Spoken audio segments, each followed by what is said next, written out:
Fact is, the stats is cooked like the books. We more than pimps, prostitutes, dealers, and crooks. Take a look, same faces on the temple walls. They gave you math sciences to build pyramids. Today they building more so you can perpetrate like you ball buying out bars, foreign cars, Audemars, frontin' like a star. But you are by birth, and that's the God's honest. No ass, just stardust, and the words of promise that you make when you come through like the comets. To live a good natural life in correspondence with the laws of the mother. Love your sister and your brother. Watch them close, but have love for the other. The friend of me turn enemies. Man, we suffer when we keep perpetuating the lies. You discover the truth. Yeah. Shout out to all my truth speakers and truth seekers.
This is the Gay Manifesto by Michael Swift, first published in Gay Community News, February 15th to the 21st in 1987.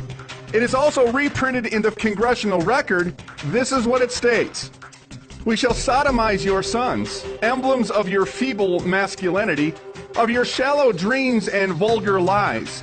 We shall seduce them in your schools, in your dormitories, in your gymnasiums, in your locker rooms, in your sports arenas, in your seminaries, in your youth groups, in your movie theater bathrooms, in your army bunkhouses, in your truck stops, in all your male clubs, in your House of Congress, whenever men are with men together. Your sons shall become our minions and do our biddings. They will be recast into our image. All laws banning homosexual activity will be revoked. Instead, legislation shall be passed which engenders love between men. All homosexuals stand together as brothers. We shall triumph only when we present a common face to the vicious heterosexual enemy. If you dare to cry faggot, it states, fairy, queer at us, we will stab you in your cowardly hearts and defile your dead, puny bodies. We will unmask the powerful homosexuals who masquerade as heterosexuals. You will be shocked and frightened when you find that your presidents and their sons, your industrialists, your senators, your mayors, your generals, your athletes, your film stars, your television personalities, your civic leaders, your priests, are not the safe, familiar heterosexual figures you assume them to be. We are everywhere. We have infiltrated your ranks. Be careful when you speak of homosexuals because we are always among you. We may be sitting across the desk from you. We may be sleeping in the same bed with you. All churches who condemn us will be closed. Our only gods are handsome young men. For us, too much is not enough. All males who insist on remaining stupidly heterosexual will be tried in homosexual courts of justice and will become invisible men. We shall rewrite history, history filled and debased with your heterosexual lies and distortions. We shall be victorious because we are filled with the ferocious bitterness of the oppressed who have been forced to play seemingly bit parts in your dumb, heterosexual shows throughout the age. We too are capable of firing guns and manning the barricades of the ultimate revolution. Tremble, hetero swine, when we appear before you without our masks. Have you heard or read this article before? Why not? Well, I would want more basic, like right now what I have is like, my name is Matthew, I like this, this, and this. Now on to the next person in the family. I wish I could give more information because it's more important. It's important to the story to know everyone's perspective on everything. Like, we're not the perfect family. We argue, we fight, but we're like real. I think it's important for you to hear from us, not just about us. I know all of you have a big decision to make, and it comes down to one important question. Do you believe that my parents are equal to every other straight couple in Rhode Island? I personally believe everyone is equal, and I hope you will be influenced by my story. Homosexuals have made incredible inroads into the public school systems, even though they themselves cannot have children with their same-sex partners. Project 10, which was based on the skewed statistic of sex researcher Alfred Kinsey, who claimed that 10% of the USA was gay, is still a program that is taught in public schools today as homosexuals seek to recruit among the young and impressionable. Project 10 seeks to get impressionable elementary students to explore possibly latent homosexual tendencies by lying to them and claiming that the basis of Kinsey's statistics that 10% of them are homosexuals and need to accept it. Often seen marching in homosexual parades is the sexually deviant group NAMBLA. NAMBLA emphasized homosexual sex, including sex with little boys. NAMBLA actually stands for North American Man-Boy Love Association. Sadly, many homosexuals are preying on the little children. In fact, nearly 60% of homosexuals claim that they were molested by another homosexual while they were children. The founder of the modern gay movement, Harry Hay, is seen here marching in the parade wearing a sign promoting the North American Man-Boy Love Association.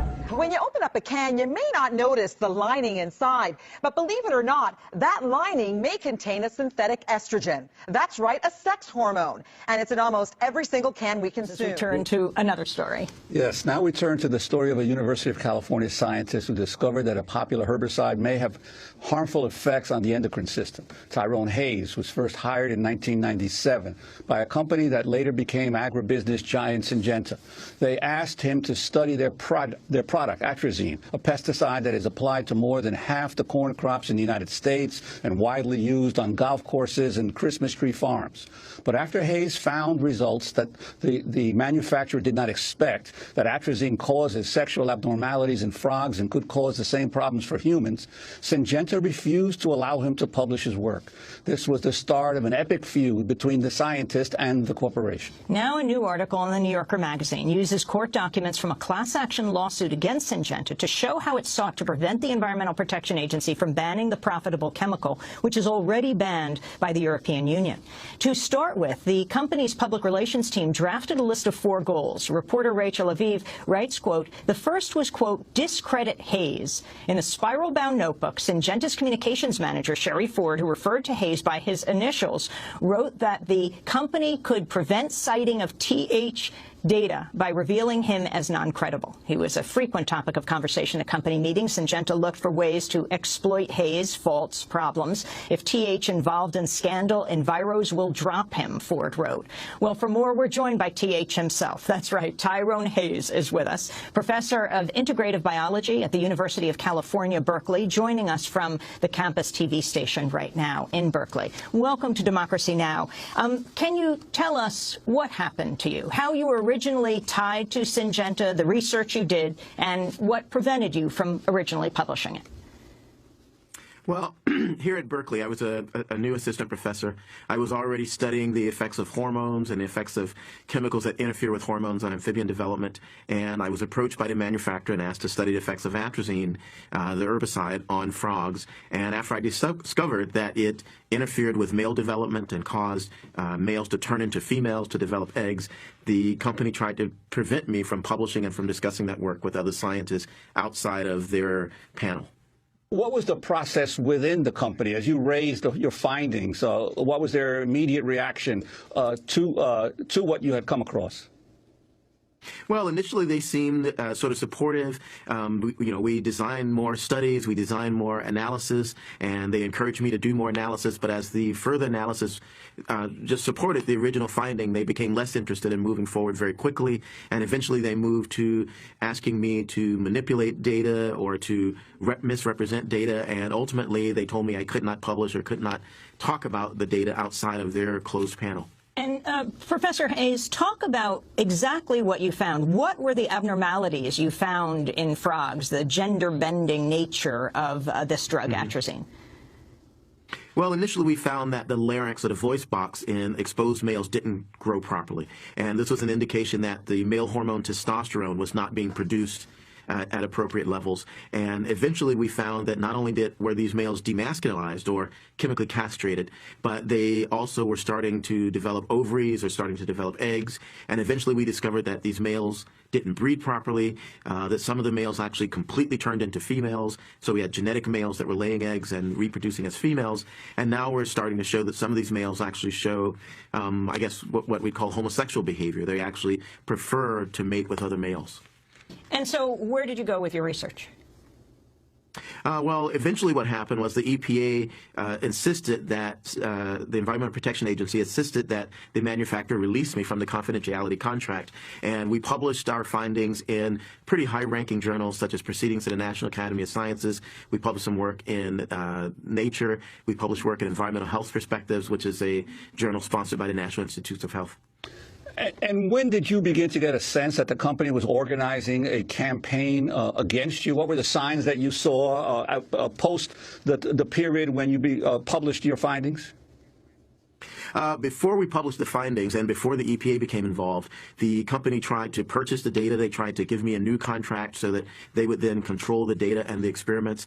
They actually tried to get me to come and visit the company to get control of those data. And when I refused, I invited them to the university. I offered to share data, but they wanted to purchase the data. And then they actually, as mentioned in a New York article, they actually hired scientists to try to refute the data or to pick apart the data. And eventually they hired scientists to do experiments that they claim refuted our data. And then that escalated to the company, actually, Tim Pasteur in particular, and others from the company coming to presentations or lectures that I was giving to make handouts or to stand up and refute the data, and eventually even led to things like threats of violence. Tim Pasteur, for example, before I would give a talk, would literally threaten, whisper in my ear that he could have me lynched, or he would, quote, said he would send some of his good old boys to show me what it's like to be gay, or at one point he threatened my wife and my daughter with sexual violence. He would whisper things like, "Your wife's at home alone right now. How do you know I haven't sent somebody there to take care of her? Isn't your daughter there?" So eventually it really slipped into some, pretty scary tactics. So what did you do? I mean, this is very serious. You could bring criminal charges if you're being threatened and stalked in this way.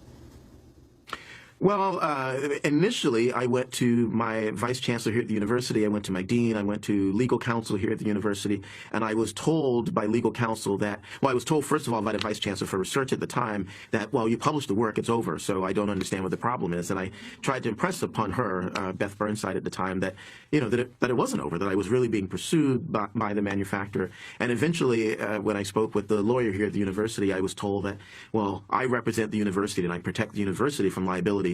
You're kind of on your own. And I remember I looked at him and I said, but the very university, from the Latin universitas, is a collection of scholars, of teachers and students. So who is this entity, the university, that you represent that doesn't include me? But clearly there's some entity that doesn't really include us, the professors and students, and doesn't really protect our academic freedom, I think, the way that it should. I wanted to ask you about one of your critics, Elizabeth Whalen, president of the American Council on Science and Health. When the New York Times ran a critical story about the herbicide as part of its Toxic Water series in 2009, she referred to its reporting as, quote, all the news that's fit to scare. This is a clip of Whalen from an interview on MSNBC. I very much disagree with the New York Times story, which is really raising concerns about a totally bogus risk. Atrazine has been used for more than 50 years. It's very, very tightly regulated. Even the Environmental Protection Agency, which is not known for soft pedaling about environmental chemicals, even they say it's safe. Well, it turns out that Syngenta has been a long-term financial supporter of Whalen's organization, the American Council on Science and Health, paying them at least $100,000. Your comments on her remarks?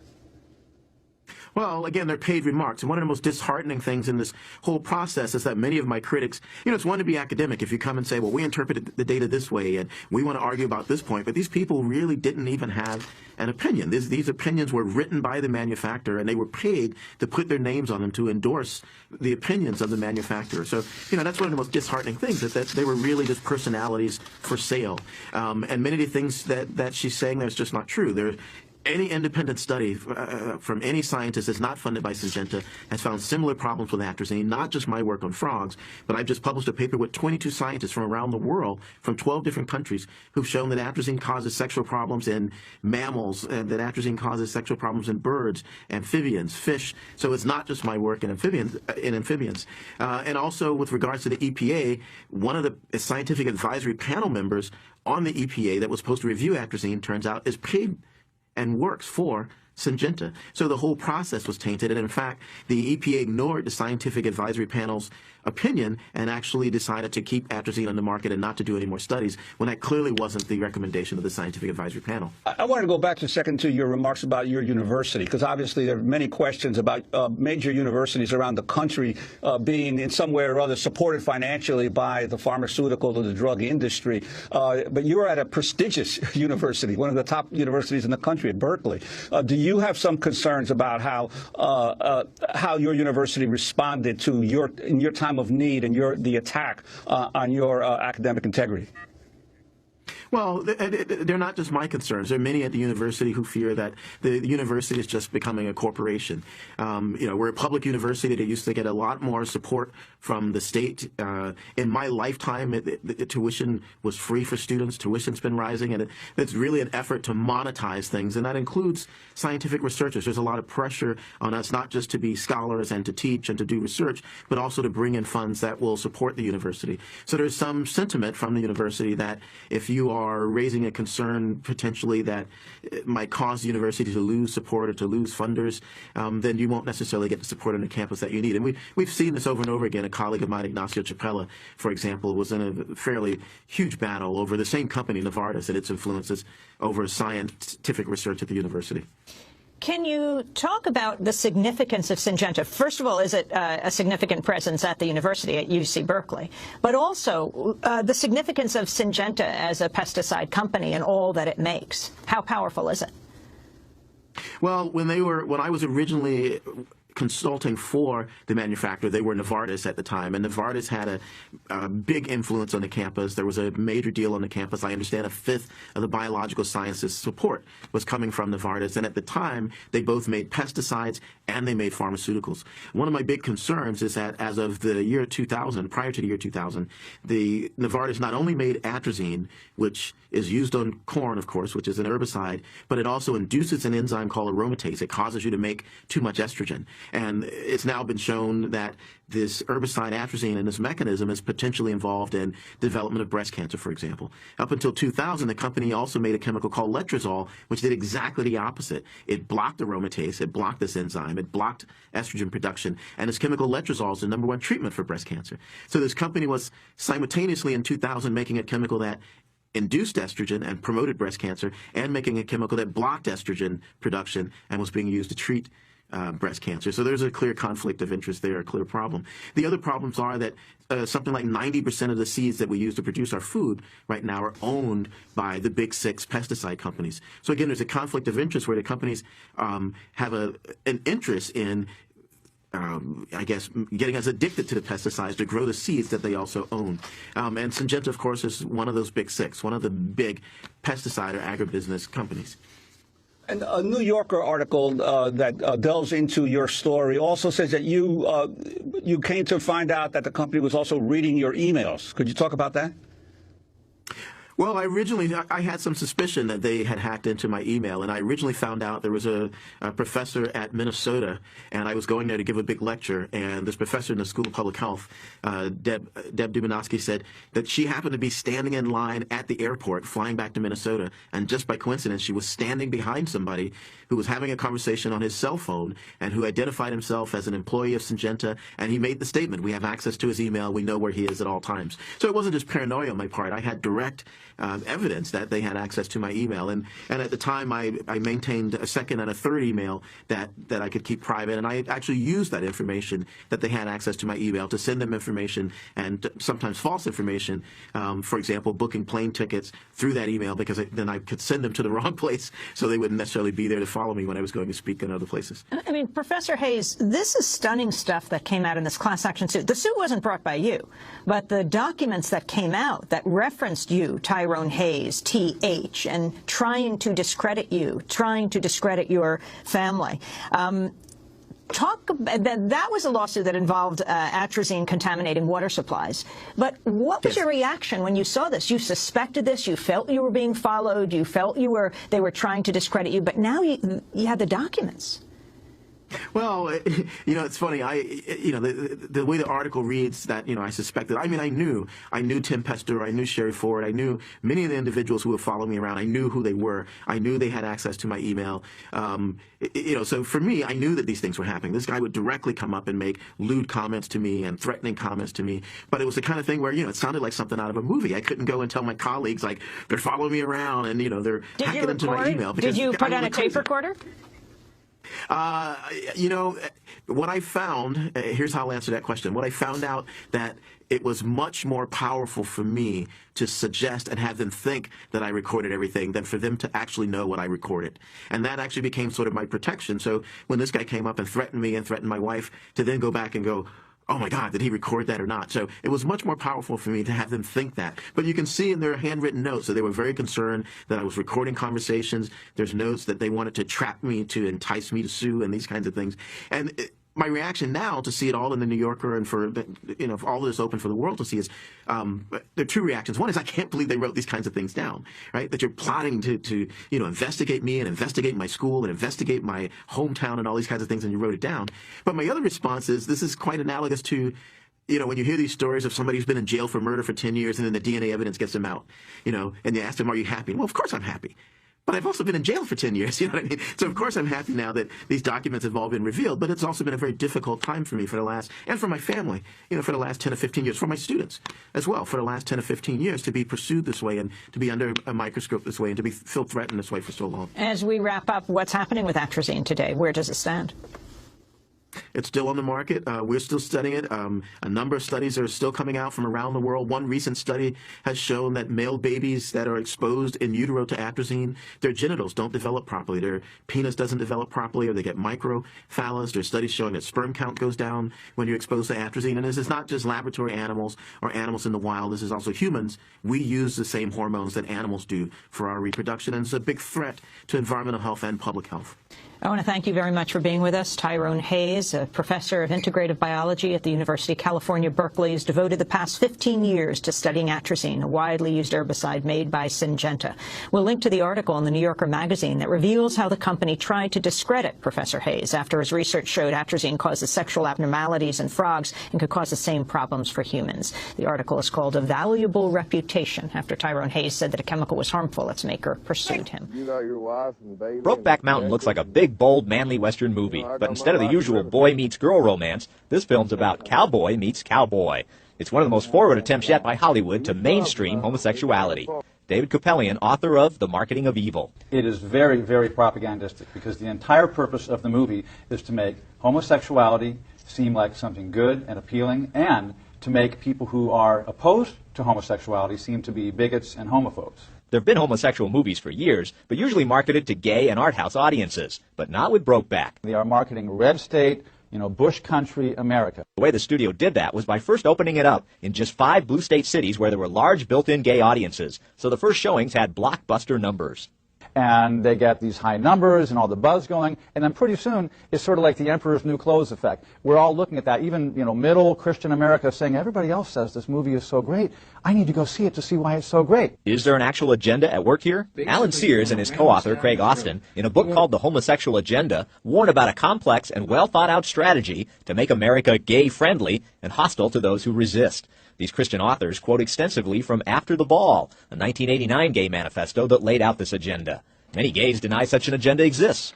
There's no secret plan or even public plan at this point. But the authors themselves discuss in the book a 1988 summit of gay leaders in Warrenton, Virginia to agree on the agenda.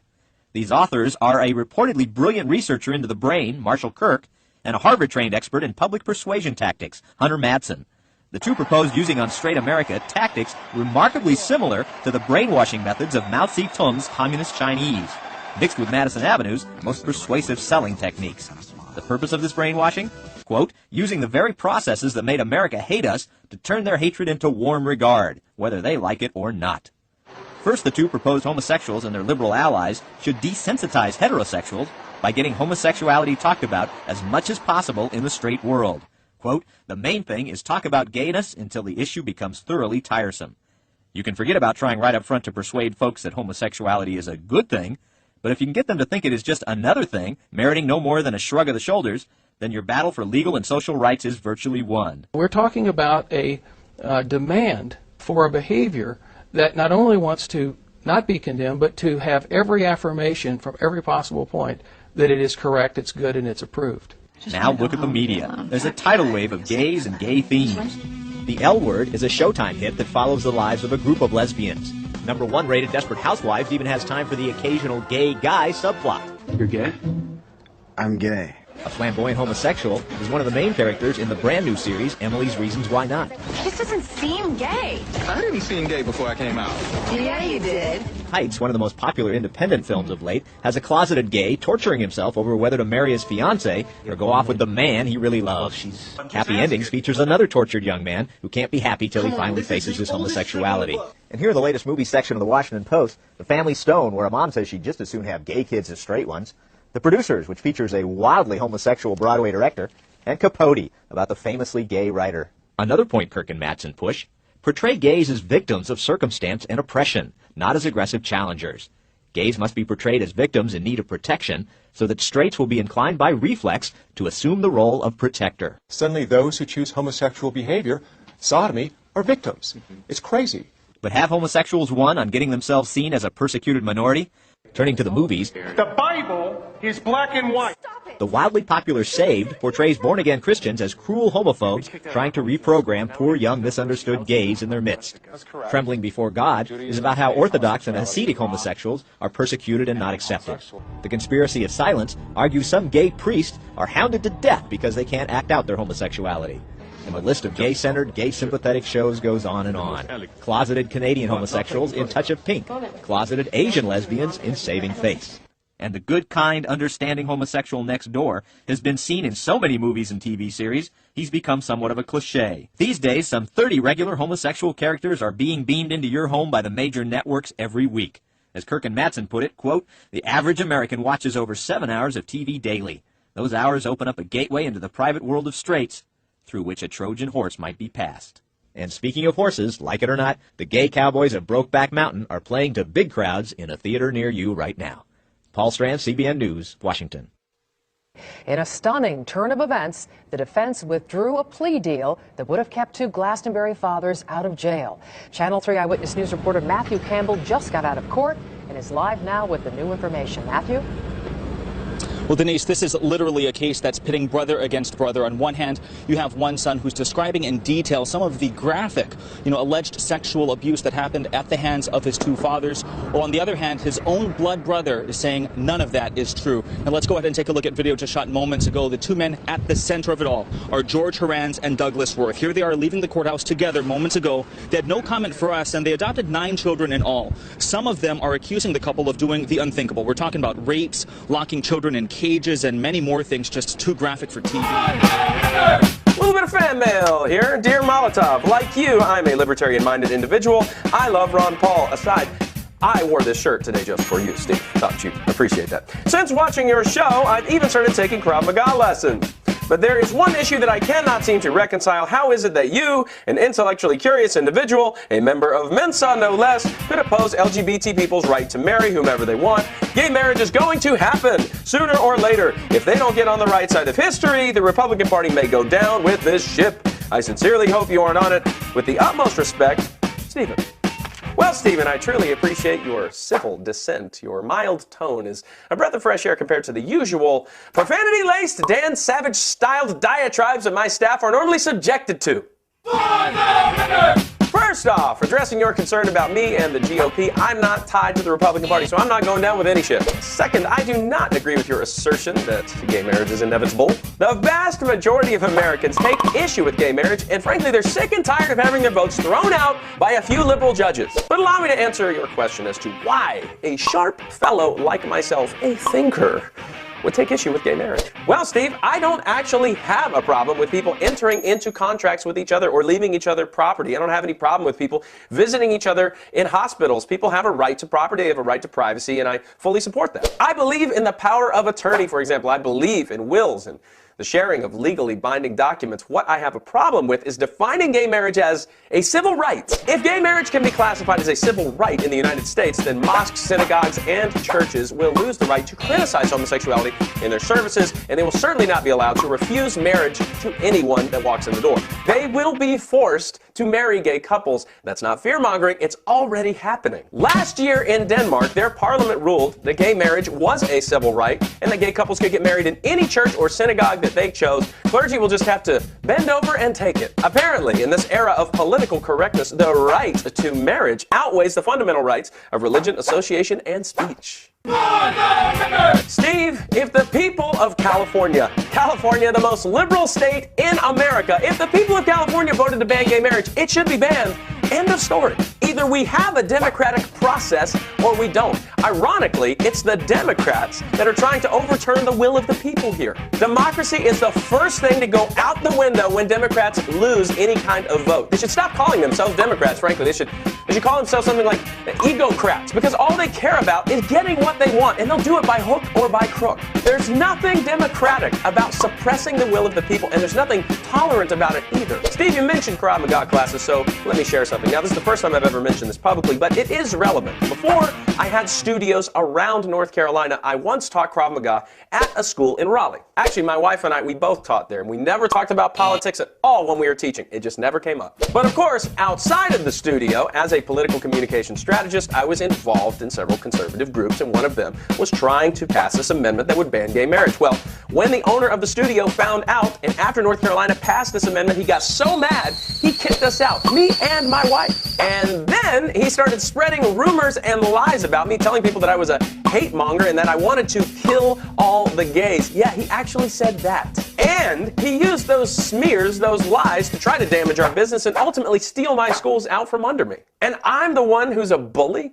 I'm the one who's intolerant? Honestly, I'm sick and tired of being the punching bag for gay marriage extremists. I'm not a hate monger because I send death threats to gay activists. I don't do that. They do that. I'm not a bully. I don't overturn people's propositions so I can force them to like me, force them to do what I want.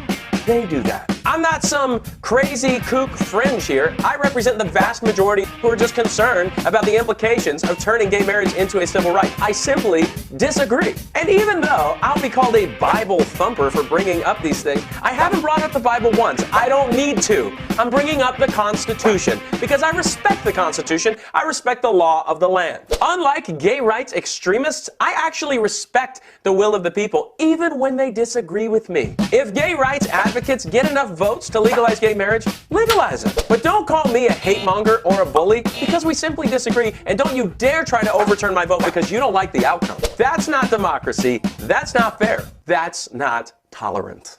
An egregious example of Christians being charged with a supposed hate crime for trying to preach the gospel to homosexuals happened recently in Philadelphia.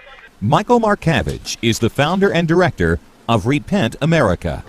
On October 10th of 2004, our ministry was present at an event in Philadelphia called Outfest, which is a taxpayer-funded event which celebrates homosexuality. And we were there for two reasons. One being to address the public celebration of sin, and the second to proclaim the Word of God and the gospel of Jesus Christ. Markavich and 10 other people carried signs and proclaimed the message of repentance and change through Christ at the event, which took place on the public streets of downtown Philadelphia. When we did arrive, we were interfered with by this militant group of homosexuals who came together to oppose our presence, to basically say that they're not going to allow us to come into the public streets to share the gospel. And certainly we went ahead and tried our best to communicate what we were there to do, and that was to share the message that homosexuality is sin and Christ can set you free. Police, instead of dealing with those who were acting disorderly, which was the homosexual group who were blowing these loud piercing whistles and engaged in blocking us with these styrofoam boards that were cut into the form of angels, they had surrounded us and began to follow us around. The police didn't deal with that situation, even though I'd asked. Instead, police arrested the members of Repent America and took them to jail. Arlene Elshinaway is a 75-year-old grandmother who demonstrated with Repent America that day. I've never been arrested for any reason whatsoever. We were handcuffed and taken into the paddy wagon, which was without windows, so that we really didn't know where we were going, where we were being driven to. We ended up at some police station. To this day, I don't know where. Ted Hoppy, an attorney affiliated with the Alliance Defense Fund, represented the so-called Philadelphia 11. They ultimately were arrested, charged with disorderly conduct, put in handcuffs, and taken away. They were held in jail for about 21 hours, charged, and then ultimately released, but still facing the criminal charges. After that time, what ended up happening was the district attorney's office formally charged them, and included in the charges against them were a charge under the Pennsylvania hate crimes law. Pennsylvania is called an ethnic intimidation, but it really is a hate crimes law. And that crime is a felony, and if they were convicted of that, would carry jail time in a state penitentiary. And what we were simply saying was that homosexuality is sin, but Christ can set you free. That was the message of our presence at that event, is that what you're doing here is celebrating sin in the public streets of Philadelphia. And as Christians, we're here to address that, but we're also to give the hope that is found in Jesus Christ to you. And that was what we're there to do. And the prosecutor in this case said, that's hate speech, and we're not going to have any of it. When we were released, given this piece of paper, which were 3 felonies and 5 misdemeanors, if they had found us guilty of these things, it was worth 47 years in prison, plus a $90,000 fine for each of us. The charge was ethnic intimidation. In my case, pretty ironic that I would be charged with ethnic discrimination. But since when does your sexual preference qualify as making you an ethnic group? Every year in Philadelphia, they have a celebration of homosexuality. It's called Outfest. It's a taxpayer-funded event where thousands of people come into the streets of Philadelphia to celebrate their homosexuality. So as Christians, we believe that there needs to be a response to a public celebration of sin, such as Outfest. So our ministry went to Outfest. There were 11 of us in total. And ultimately, we had been arrested for singing Blessed Be the Name of the Lord at this event because we were directed out of the event, and we believe that we had the right to be in the public square just as everyone else. What they do is they set up a stage here on the corner of 13th and Locust where this traffic is coming out. And basically on this stage, there's a lot of open lewdness that takes place, a lot of very disturbing things that do take place in front of children. And we were actually entering to the event through this sidewalk here. Right here at this intersection of 13th and Locust, we were blocked by a group of homosexuals who actually linked arms to prevent us from coming into the event. Public street. All right, thank you, officer. This here is obstruction. When they have the signs and trying to block us, and their intent, as they said in the Philadelphia Gay News, is to have us block our message blocked. If you feel that way, I think you can seek relief through injunctive relief or through the courts. as I was speaking with him and encouraging him to do something about these whistles that were being blown at us, and they had big pieces of styrofoam that were cut out in the form of angels. And they began to block us with these styrofoam boards so no one can see us. So when they have their pink signs around us, did you give them the same message? They're getting ready to get rid of their signs. But you didn't tell them that they had to get their signs out of here. 11 Christians were arrested that day, including 2 grandmothers. The group became known nationwide as the Philadelphia 11. And they would soon learn that sharing the gospel in public in Philadelphia was considered a hate crime. Kept taking our pictures and fingerprints, and it was, the longer we were being held, I realized that we weren't getting out right away. We were charged with 3 felonies and 5 misdemeanors, which could have put us away for 47 years in jail and $90,000 in fines each. It was totally surreal. I mean, I just couldn't believe. It just seemed like unreal.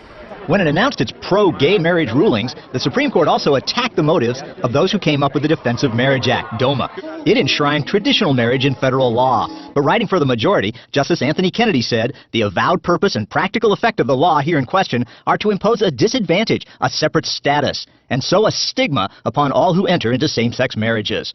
And he wrote, DOMA writes inequality into the entire United States Code. The court said that the Federal Defense of Marriage Act is literally irrational, that it was just the fruit of bigotry and benighted souls. There's absolutely a growing threat under this administration and under this court. Tony Perkins of the Family Research Council says the hostility against supporters of traditional marriage will get worse. And I think you will see open hostility, increasing open hostility. I mean, we've seen just over the weekend at gay pride events where there were Christians there were beaten because they took a stand for biblical morality. Thomas Peters at the National Organization for Marriage says up till now, action against traditional marriage backers has mostly come at the state level, and cases have been piling up in recent years. The Colorado baker who right now could spend a year in jail for refusing to give a wedding cake to a gay ceremony, or the town clerks in New York that had to resign their jobs because they simply asked that someone else in the office would sign the same-sex marriage licenses and they wouldn't have to do it, or the wedding photographer in New Mexico who's been fined thousands of dollars simply for saying that they didn't want to photograph a gay ceremony. In Canada, which has had same-sex marriages nationwide since 2005,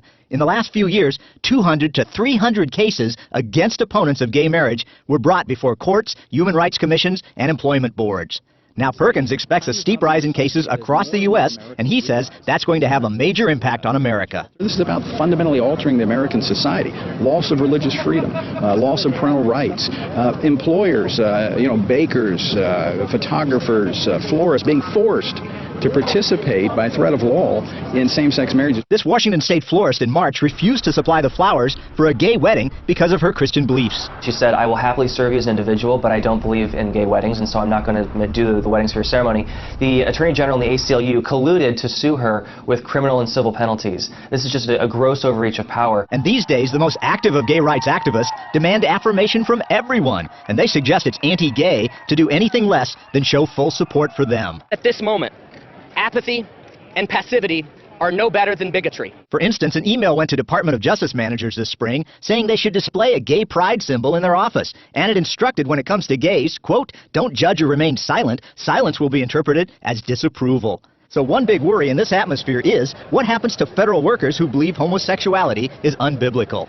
Some military members have already run into trouble. Retired chaplain Ron Cruz tells of 2 Christians having Bible study in their post-exchange, reading Romans 1, a chapter that blasts homosexual behavior. 2 tables over, a soldier heard them, came up to them and started cursing at them for talking about him, and then called an MP over and wanted to reprimand them for talking about him, when all they were doing was reading scripture. Cruz talked to an Air Force officer who'd had a Bible on his desk for 23 years, but not now. His superior officer told him, you cannot put your Bible on the desk because it may offend someone. Former Delta Force Commander Jerry Boykin warned the military depends on patriotic people of faith to fill its ranks. When young men and women across America are told that they must leave their faith at the door, then they're not going to come in our military, and our military readiness will decline as a result of it. Even your civilian pastor could face trouble in the future if he serves as a civil minister marrying couples, and he won't do gay weddings. The same way that tax status could be threatened, ministerial exemptions could be threatened as well, if we continue to embed this false idea in the law that standing for marriage equates with bigotry. This may be the biggest threat to religious liberty in all of America's history, when the rights of the country's largest group, its religious believers, are threatened so that a small sexual minority can have its lifestyle affirmed by all members of society, whether they want to affirm it or not. Last month, Nanaimo City Council passed a shockingly bigoted motion, a motion to ban Christians who they find, quote, divisive, from using publicly funded facilities like the convention center in town. Just days before a Christian convention of sorts was being hosted at that convention center, this city council voted to cancel it. Seriously, they had a debate. Well, debate's the wrong word. It was really a series of shocking rants against Christians that culminated in making Nanaimo's public buildings Christian-free zones. If the Washington National Cathedral's recent decision to celebrate same-sex marriages didn't make their stance on the LGBT community clear, then Reverend Gary Hall's statements during his Sunday sermon definitely should. Hall told congregants on Sunday that the church must, quote, have the courage to call homophobia and heterosexism what they are, a sin. Now, the Reverend also called the church's role in oppressing the LGBT community shameful. Washington doesn't have enough to talk about these days. The Washington Times reported today that unidentified White House aides in the Carter, Reagan, and Bush administrations now are being investigated for using the services of a call boy ring. The paper reports that 2 of the male prostitutes were given a late-night tour of the White House last year. The White House press secretary, Marlin Fitzwater, said he knew nothing of this investigation.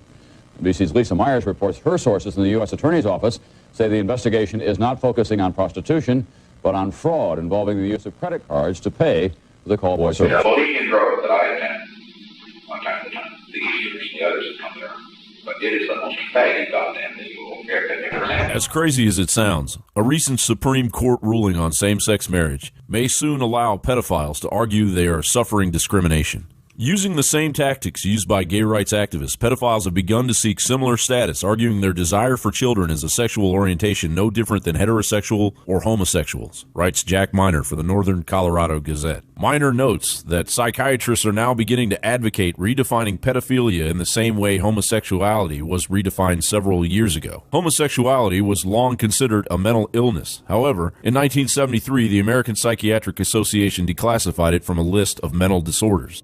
There's no cure for paedophilia, Charlie, because paedophilia isn't a sickness. Let's be absolutely clear.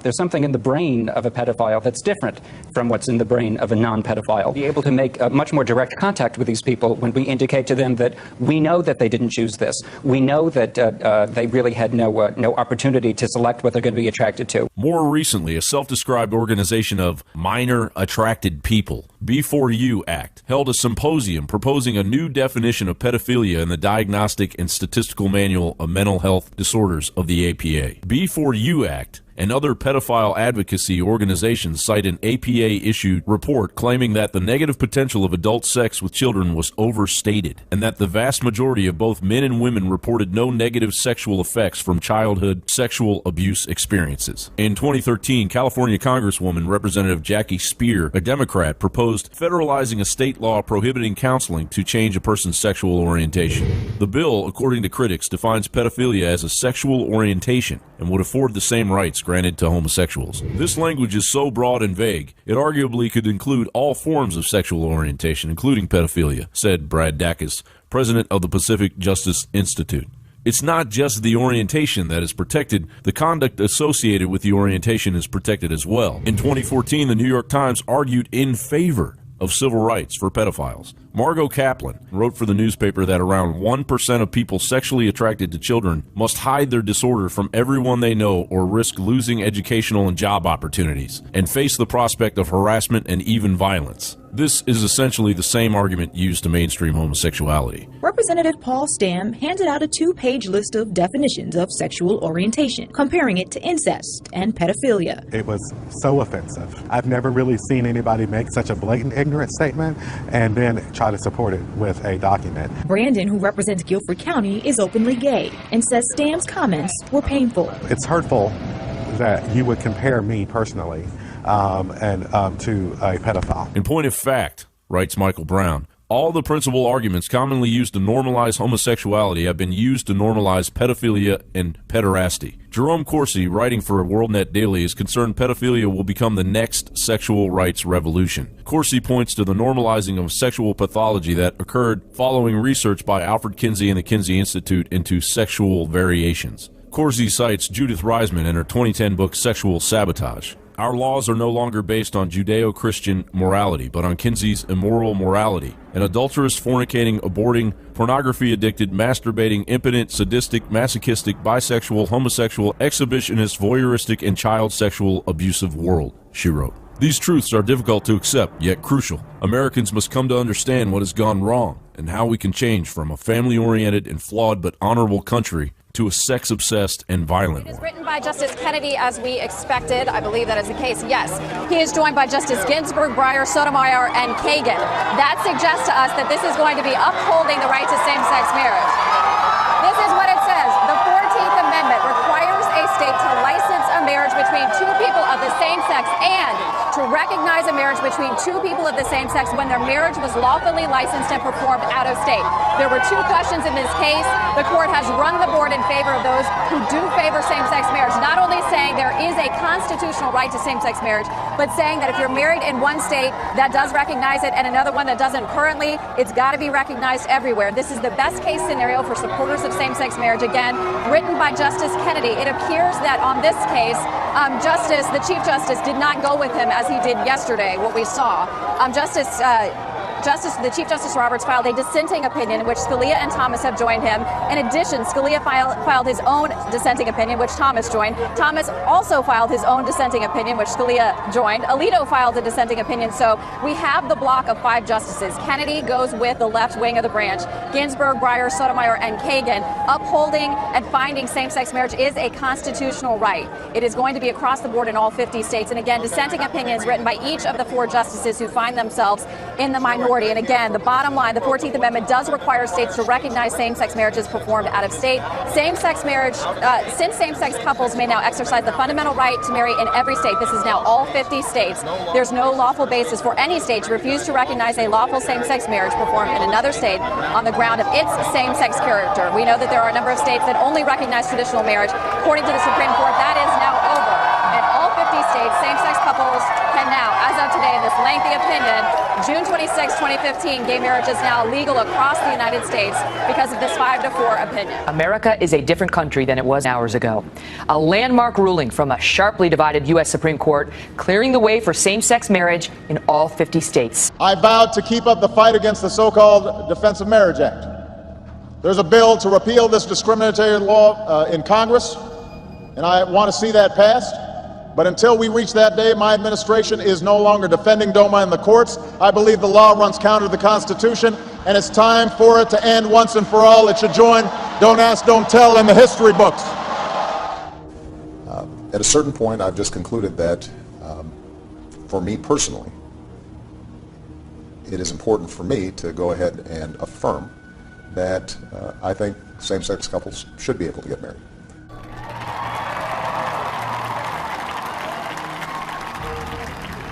Our journey is not complete until our gay brothers and sisters are treated like anyone else under the law.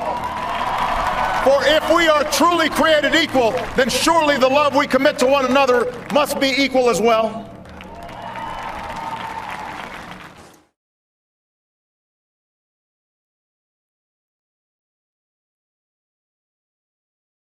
Mr. Obama, you've said that your religious faith dictates that marriage should be between a man and a woman. Would you elaborate on that? Well, what I believe is that marriage is between a man and a woman.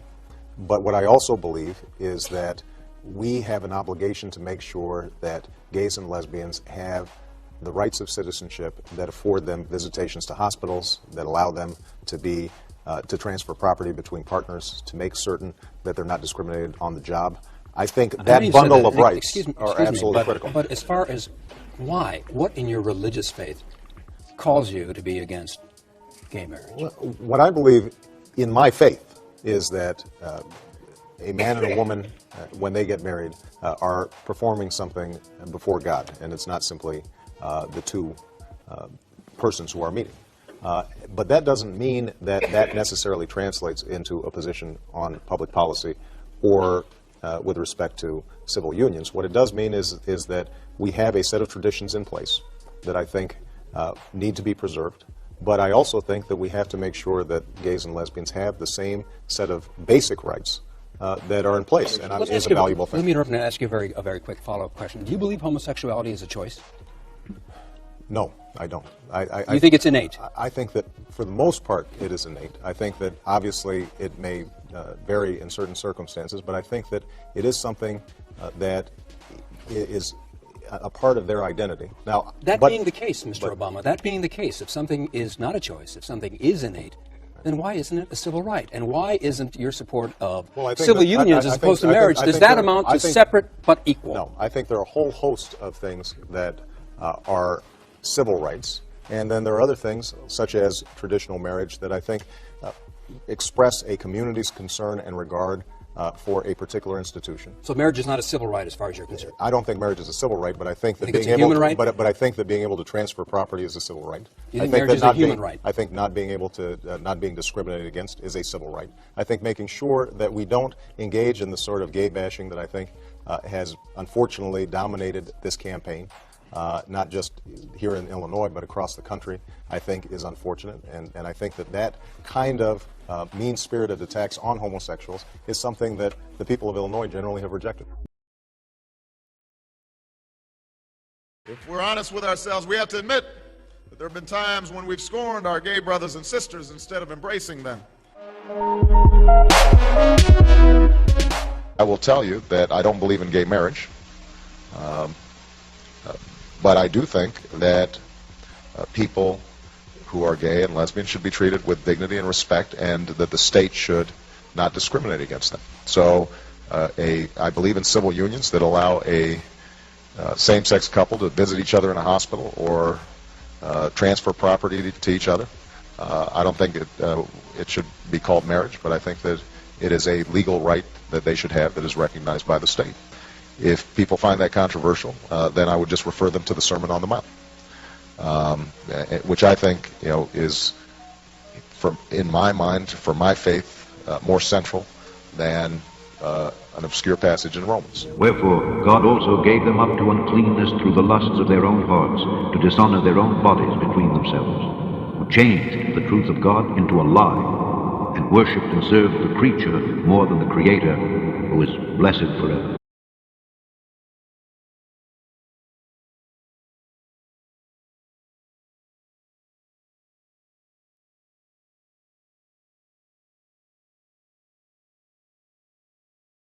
I have to tell you, as I said, I've been going through an evolution on this issue. I've always been adamant that gay and lesbian Americans should be treated fairly and equally. And that's why, in addition to everything we've done in this administration, rolling back Don't Ask, Don't Tell, so that outstanding Americans can serve our country, whether it's no longer defending the Defense Against Marriage Act, which tried to federalize what has historically been state law. I've stood on the side of broader equality for the LGBT community. And I had hesitated on gay marriage, in part because I thought civil unions would be sufficient, that was something that would give people hospital visitation rights and other elements that we take for granted. And I was sensitive to the fact that for a lot of people, the word marriage was something that evokes very powerful traditions, religious beliefs, and so forth. But I have to tell you that over the course of several years, as I talk to friends and family and neighbors, when I think about members of my own staff who are in incredibly committed monogamous relationships, same-sex relationships, who are raising kids together, when I think about those soldiers or airmen or Marines or sailors who are out there fighting on my behalf and yet feel constrained, even now that Don't Ask, Don't Tell is gone, because they're not able to commit themselves in a marriage. At a certain point, I've just concluded that for me personally, it is important for me to go ahead and affirm that I think same-sex couples should be able to get married.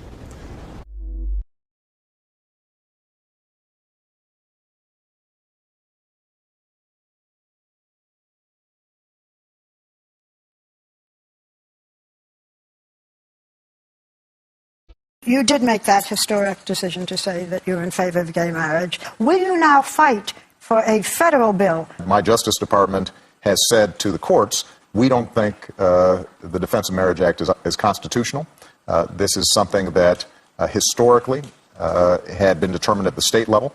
And part of my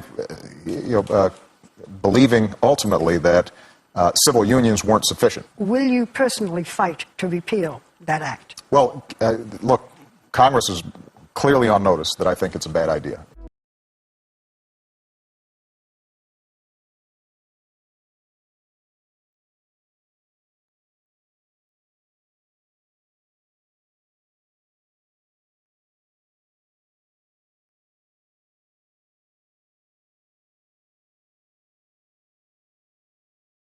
Hello, everybody. Welcome to the 2014 Gay Games. And to the thousands of athletes, coaches, family, and spectators from around the world, welcome to Ohio and the United States of America. Since 1982, the Gay Games have given lesbian, gay, bisexual, and transgender athletes and supporters around the world a chance to come together to compete, celebrate, and inspire others. It's been remarkable to see the Games thrive over the years. We've also seen America change in that time, even since 2006, when the Games were last held in the United States, in my hometown of Chicago. We've come a long way in our commitment to the equal rights of LGBT people here and around the world. I'm proud of my administration's record and of the citizens who've helped to push for justice. And I know some of you have come from places where it requires courage, even defiance, to come out, sometimes at great personal risk. You should know that the United States stands with you and for your human rights, just as our athletes stand with you on the field at these games. I've seen something like gay marriage go from a wedge issue used to drive us apart to a story of freedom across our country, a civil right now legal in states that 7 in 10 Americans call home.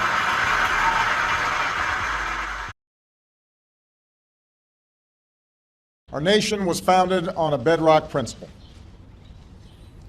that we are all created equal. The project of each generation is to bridge the meaning of those founding words with the realities of changing times. Progress on this journey often comes in small increments. Sometimes 2 steps forward, 1 step back, propelled by the persistent effort of dedicated citizens. And then sometimes there are days like this, when that slow, steady effort is rewarded with justice that arrives like a thunderbolt. This ruling is a victory for Jim Obergefell and the other plaintiffs in the case. It's a victory for gay and lesbian couples who have fought so long for their basic civil rights. It's a victory for their children, whose families will now be recognized as equal to any other. It's a victory for the allies and friends and supporters who spent years, even decades, working and praying for change to come.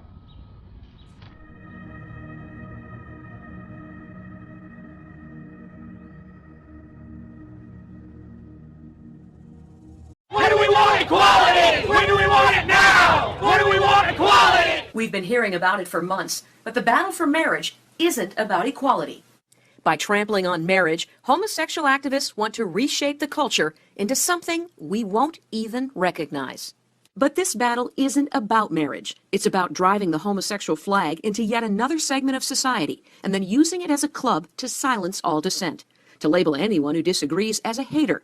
Just like someone visited the Family Research Council after the Southern Poverty Law Center slapped them with the hate group label. In his backpack, the police found 50 rounds of ammunition and 15 Chick-fil-A sandwiches. And Floyd Corkins had admitted that he intended to shoot and kill as many possible members of the staff of Family Research Council as he could.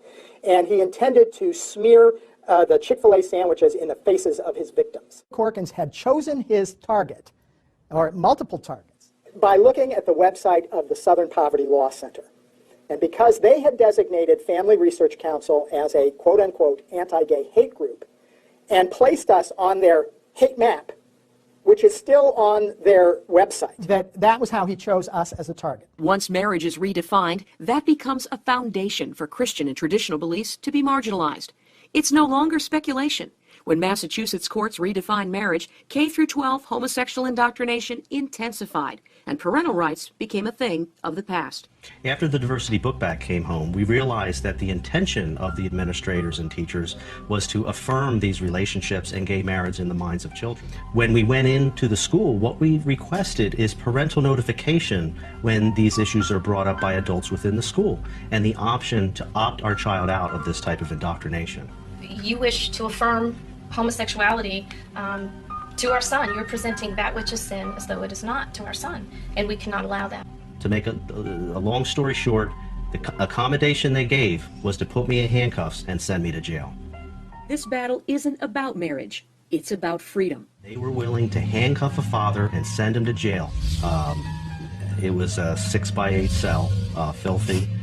But, you know, I felt I didn't have a choice at that point in order to fulfill my role and duty as a father.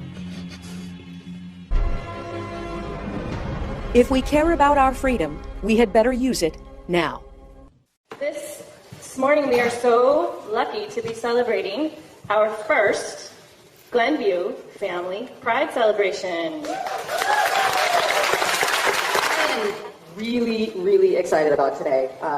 I'm excited that it's June, it's Pride Month, and I'm excited that we are bringing this assembly to the entire Glenview community. And I'm here to actually talk to you guys really quickly about this flag. And I'm going to run up to the stage really quick. Anybody recognize this flag? Raise your hands. Wow. That is incredible. All the people I'm going to show you in these pictures and talk about right now are gay or lesbian or bi. So many recordings, and she was here in Madison last year. And she is a lesbian. And her partner's name is Julie. So this is Bill T. Jones. He was also in Madison last year. He's a very famous dancer. He's an African-American man. Is he gay? Yes. Everything changes when same-sex marriage becomes legal. If it is legalized, then it must be taught as normal, acceptable, and moral behavior in every public school. Don't believe me? It's already happened in Massachusetts. That means public schools in every grade, even kindergarten, must teach your children to accept same-sex marriage. Our son Jacob was going into kindergarten, and he came home with a diversity book bag. I have the book right here. Who's in a Family? It introduces children to such things as Clifford and her dad's partner, Henry. This is what they sent home with your 5-year-old? That's correct, Tony. What was your first reaction when you saw this? When I saw the book, I was quite upset that they would couch this as diversity and include it in a diversity book bag and not give me notification. Public schools in Fairfax County, Virginia are preparing to include gender identity in its curriculum for grades 7 through 12. The family life education lessons will include teachings on heterosexual, homosexual, bisexual, and transgender identity. Andrea Lafferty of Traditional Values Coalition joins us from our Washington bureau to talk more about this controversial subject. Andrea, thanks for joining us. It's great to be with you. Thank you. First of all, tell us about this curriculum and the motivation behind it. Well, it's interesting. The school board voted earlier in May to add gender identity. It's not a part of the state law. It's not a part of the state school board instruction, but they've decided to add it against the will of many of the parents. And so now what we're dealing with is a vote on the family life education. Now, while we're talking specifically about Fairfax, I think it's important for people to understand this is happening across the country. So I may talk about Virginia, but listen carefully for your own community. Wow. Well, how will this curriculum impact the students? Well, it's very interesting. Right now, what will happen is, starting in kindergarten, they'll talk to them about same-sex or gay marriage. and the parents will not be able to opt out. One of the big issues is in Virginia, parents can opt their children out of certain parts of the, quote, family life education. And so now what they're doing is they're trying to move parts of it from FLE, family life education, to health, which means the parents cannot opt their children out. And so we've been poring over the regulations and the information to see exactly what's happening. But we are very, very concerned that they are doing it here in Fairfax County and perhaps other places without the parents' knowledge or consent. In 8th grade, they will be discussing, let me just say, Bill Clinton's activity along with oral and anal. In 8th grade, and most people, and they've lowered it from 9th grade, or teaching 4th graders about the word incest. How far does that go? What is the difference between sexual orientation and sexual and gender identity? Well, the difference between sexual orientation and gender identity is sexual orientation is who you have sex with and how you have sex. Gender identity is who you are, male, female. Are you born male or female? Are you born nothing? And they want to break down those definitions so you're no longer male or female as God created us. You're one of 52, quote, genders, or one of 100 and something genders, depending on who you talk to. It is not clear, and it is not a part of our normal cultural discussion. I don't even think it's a part of discussion in France or other European countries. It's just bizarre. And they want to force this on the kids in Fairfax County when, in fact, it's not a part of the SOLs or the required education. What's been the reaction from parents, and what can parents do? Well, in Fairfax County, it was interesting because the night of the vote on gender identity, they hired a special police force, security. They actually locked 200 parents out so they couldn't get in, even though there was standing room in the back. Parents need to be very engaged. Parents need to know what is going on in their local communities. Read anything that's passed. Find out what they're teaching your kids under the guise of health, under the guise of PE or social studies or biology or family life. We're seeing just an onslaught. This thing is snowballing. And so we would just encourage you to protect your children and know what they're being taught. Has the Obama administration played any role in encouraging public schools to adopt this sort of curriculum? Well, that is another very good question. Actually, encourage isn't maybe the word. Blackmail or force. Here in Fairfax County, we were told that the Office of Civil Rights at Department of Education and Department of Justice would see to it that our federal tax dollars were pulled if the gender identity wasn't added. What that means is those monies that are meant to help educate and provide for poor children that may be going without meals, that funding would be taken. So here we hear all this outcry about Republicans are, not looking out for kids, when in fact, when the president and his allies want to push this gender identity agenda, they don't care about poor children. Andrea Lafferty, thank you so much for taking the time to talk with us today. We really appreciate you joining us. Thank you.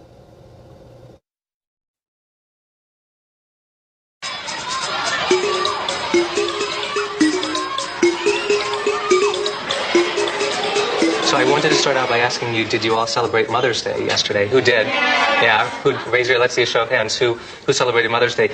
Who was the guest of honor yesterday? Who did you honor for Mother's Day in your particular family? Anyone want to say Stephen? Grandma. Your grandmother and your mother? Hannah, how about in your family? Nobody special was celebrated. It was just my mom, my sister, my stepsister, my stepdad, and me. So everybody celebrated it with different people.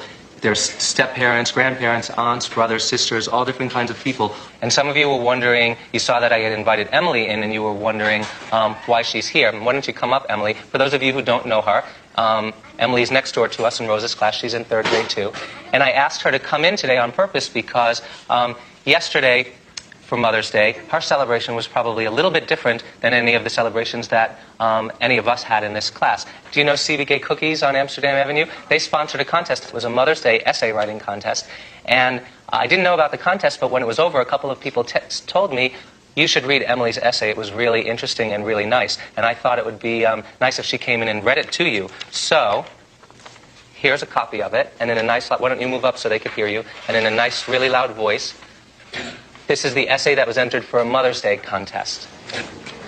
My mothers mean so much to me. I have 2 mothers. 2 moms is pretty nice. Well, it's more than pretty nice. It's really nice. you can't imagine. Although having two mothers is a problem to others, I respect that that's the way they think, and I can't do anything about it.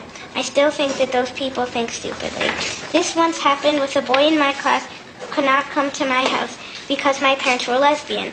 One night I called their house and the mother told me their version of the Bible. I stood up for my mothers and knew that many kids of my class were supporting me and calling me to see how I was. I am proud of my moms and enjoy marching in the Gay Pride March every single year with my moms. So wasn't that a nice essay? Should we give Emily a round of applause? And I thought that before we move on, that you might have a comment or a question that you wanted to ask Emily about her family or about her essay. Daniel? I think that it was a really nice poem because she stood up for her mother and father, her mothers, and she didn't care what other people thought. And it was like, it doesn't matter if you have a mother and a mother, a father and a father, you stood up for them. Miranda? I liked your poem also, and the thing also, but did you win the contest? You did. Congratulations. Today, the law says that if you're the same sex, two men and two women, you can't get married. It is against the law. And I thought that it might be kind of fun for us to sort of be pretend judges for a few minutes. What I'm going to give each of you is a sheet that just tells you that some people think that it's wrong for gays to get married, that it's not natural, and that it goes against what a family is. Other people think that the state should not decide these things, that it should just be up to two adults to decide what they want to do. What do you think the answer to these questions are? Should gays be allowed to marry? Should they not? What I want you to do is have a discussion, and of course, when you have a discussion, not everybody agrees, but everybody does listen to one another and try to understand each other's positions. I don't see why they shouldn't. I don't see why they shouldn't get married. No, I mean, they love each other. It's just like any other people. They just can't get married like that. I mean, one might have a disease and they won't get married and they won't even know about it. And then the other person might catch it and then they won't be able to get married. Yeah, but a man and a woman could have a disease also like that. I think gay people should get married. Guys, they love someone, let them get married. I know. Let's say I'm just trying to get married to Eric. I'm just doing this, but I am the judge and I'm saying, no, you two can't get married. I don't care if you love them. You can't get married. How do you think you guys would feel? Mad? Yeah, exactly. So, like, now the majority is not gay or lesbian couples. I think they should think about what if the majority was gay or lesbian couples and there was a law that said you had to be gay or lesbian and you couldn't get married to the opposite sex. I think they should think about that and see how they would feel, and then they might know how the gays and lesbians feel, and then I think that they should really think about that. It's like they want to be the bosses of other people. It's just like having prejudice against blacks or Jews. In my position here, I would like to give the boys and girls here as many experiences. We go on field trips. We read a variety of pieces of literature. And if they're going to be the leaders of tomorrow, and we don't provide them with these experiences, then we will not be improving our civilization.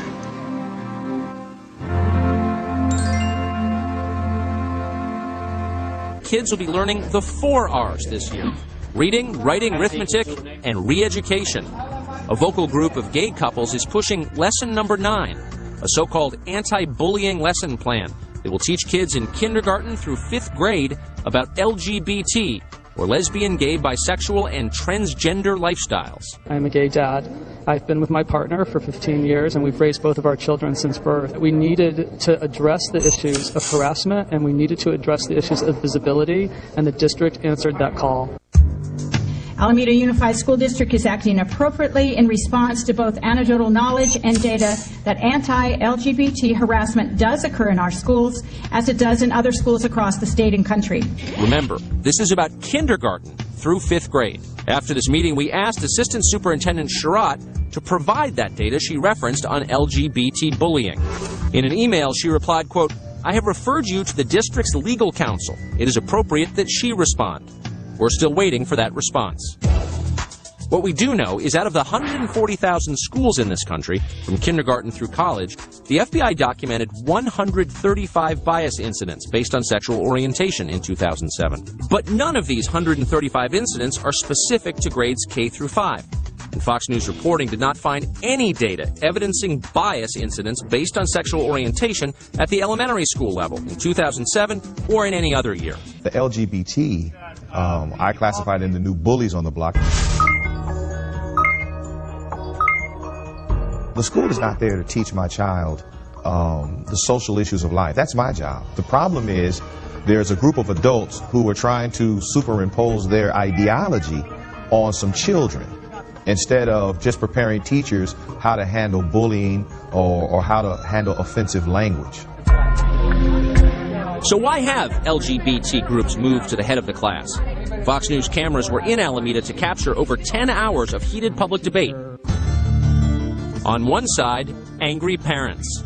And they said, ooh, your mom's a lesbian. Lesbian, lesbian, your mom's a lesbian.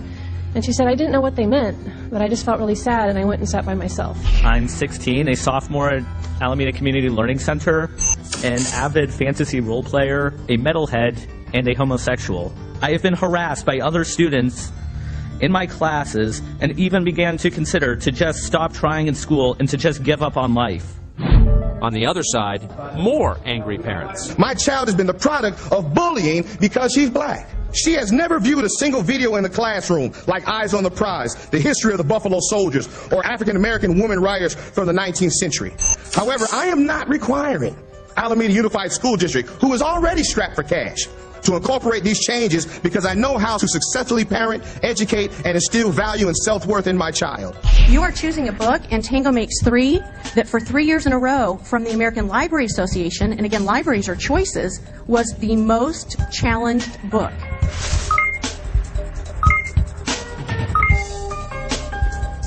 It's about two gay penguins who raise a baby penguin, and they live happily ever after. And so again, nothing in this book about bullying or harassment, all about two male penguins. And the kids with traditional values are the ones that are considered, bullies, and no one's there to advocate for them.